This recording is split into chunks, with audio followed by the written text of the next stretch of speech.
Everything about Monster Hunter World is huge, from the monsters, weapons, and world to the IRL fanbase. The creators over at Capcom have made it easier than ever to pick up a Monster Hunter game, but even so, some gamers still see it as a challenge. While we've all heard the learning curve is steep and the grind is real, don't let that intimidate you, and definitely don't let it stop you from playing this rich and beautiful game. So for those of you new to this beloved franchise, here are 5 crucial tips to help you get started on Monster Hunter World. Tip number 1, right time, right place. If your plan was to jump into this game half-heartedly, you might want to reconsider your approach. Because of the size and the moderate complexity of this game, you'll want to set aside a decent chunk of time to truly grasp the fundamentals. The beginning requires a lot of reading and learning, so if you're not able to give the game your full attention, you'll likely miss out on some key information required for progress. Another thing to note is that this is the type of game that could leave you completely lost if you set it down too quickly, so it's important to spend quality time getting comfortable with the mechanics.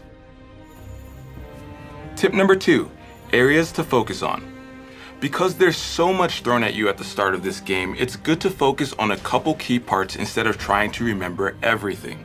So here are a few quick suggestions to keep in mind. Upgrade your weapons and palico gear early and often.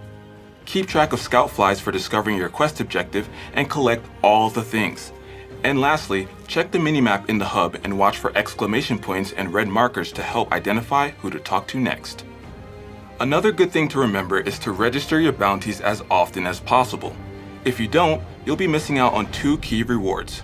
Research points, which can be used to purchase meals, fertilizers for your harvest boxes, and armor for your trusty palico, and armor spheres, which are used to upgrade, well, armor. Tip number 3, weapon of choice. Like we mentioned in the last tip, understanding the weapon system is an important part of Monster Hunter World. The best way to get familiar with the weapons is to go to the hecking training grounds. Take time to practice with all the different types of weapons because each has its own unique power, combos, playstyle, and perks. Find the weapons you like and then take them out into the field to learn how they work against actual monsters and if it jives with your playstyle. There are some awesome weapon mechanics, but if you don't spend the time getting to know them, you could be missing out on some serious damage-dealing tricks. And don't forget to upgrade your weapons and gear as often as you can at the smithy. One last thing, keep your weapons in top shape. Blades and blunt weapons need to stay sharp or else they won't do as much damage. But since it takes a few moments to sharpen, make sure you can afford the time. A good starter weapon is the bow. While it does less damage, the mechanics are simple and you don't need to sharpen it. Plus, it allows you to keep your distance from the monsters during a hunt. Tip number 4, before battle. As you get deeper into the game, hunts are going to get tougher and tougher, so to ensure success you may need to do more than just upgrade your gear.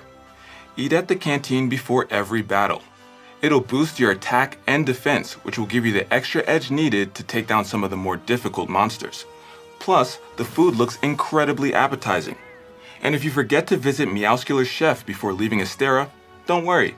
You can still get a hot meal at the camp before you start your mission. However, you'll miss out on your Palico Pal's wonderful theatrics. Besides food, make sure your gear's upgraded and you have bounties registered. Lastly, don't forget to loot the chest once you get to camp. The items are free and it usually has a few potions, traps, or other items that'll make getting the job done that much easier. Tip number 5, patience is a legit virtue. That grind we mentioned earlier is very real.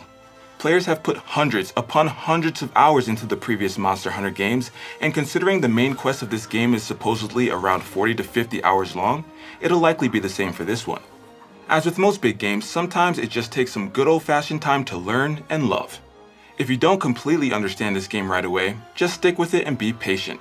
It's more a matter of time and experience. There's no shortage of charm in this game. From the quirks and puns to the characters and personalities, it all adds fun, color, and lightheartedness to a seemingly intimidating game. But the developers worked hard to ensure they hit the sweet spot of being deep and challenging, yet ready to be played and enjoyed by the masses. We think they've done exactly that. So good luck on the hunt, Fifths. May your sword stay sharp, and may you find the monsters before they find you.